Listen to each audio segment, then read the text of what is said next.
Thank you so much. When I think of FEA, I don't think of our great MPA system and our all-state. I think of people, and I'm just so honored to share this recognition with Debbie Marr and Beth Cummings and Danny Comfort and Keitha Bledsoe. Debbie inspires me, and they represent everything that FEA stands for. I remember adjudicating Debbie's choir a couple years ago, and I sat down in the seat and looked at the music that they were about to sing, and I saw Ave Maria by Beeble in 6 parts with middle school girls. And I thought, no, they can't do this. And then they opened their mouth, I put my pencil down, and I wept, Debbie. It was so moving. It was one of the most beautiful things I ever heard. And because of people like that realize the only thing standing in the way of our children, our students, is us. They can do anything, and she showed that. And what a moment that was. Beth, about 10 years ago, you and I were both going through this very difficult decision of leaving the classroom, but your wisdom and your counsel as you and I talked gave me clarity and perspective to get through that very difficult decision to make that transition.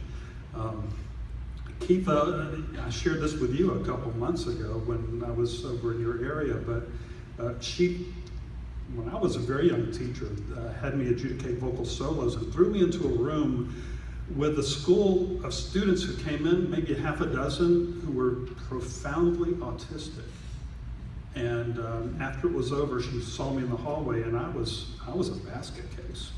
And the reason I was a basket case is because for the first time, I got what it meant to sing with passion and get rid of the technique. We need technique, don't get me wrong, but I heard passion come from those students that I don't hear from students who don't have those challenges. And it gave me a whole different perspective. And Danny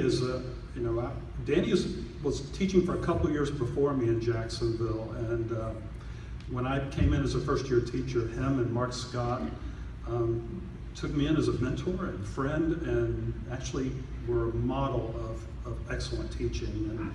And I've valued your friendship ever since, and your work. So, but all these people represent so much of you and what FEA people do. I do have one confession to make. I did abuse my position at one time as president. And I'm grateful my entire family is here. They insisted to be here. But my son and daughter were both all-state students, course students. But the year my son was in there, about 10 years ago, FEA used to have their business meeting in Tampa late Thursday night. We started at 9 p.m. Be grateful for that change, because we went late into the evening, and sometimes with some heated debate. So it was about 10:45. We were at the convention center wrapping up our meeting, and my son was one of the all-state students, so he was over in the Marriott Waterside Hotel across the street, and he calls me on my cell phone and says, "Dad, what are you doing?" I said, "Well, we just finished our meeting. It's about 10:45. He said, "Well, let's go get something to eat." I said, "You have curfew in 15 minutes. You can't do it." He said, "But Dad, you're president."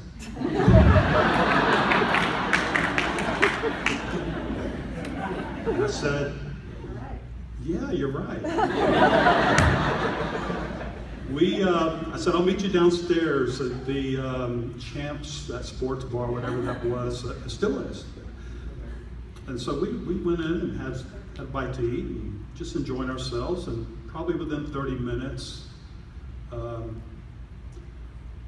Connie and Karen and Ron walk in, and they began doing their thing.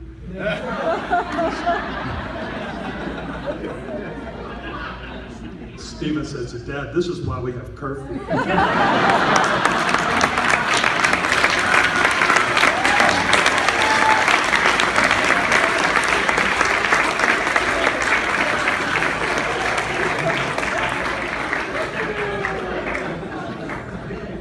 True story. So I'm very, very honored, and as much as this recognition means to me. The love and pride I have for my son and daughter this recognition doesn't compare to that. But that's not to say I don't value it, because I do very much.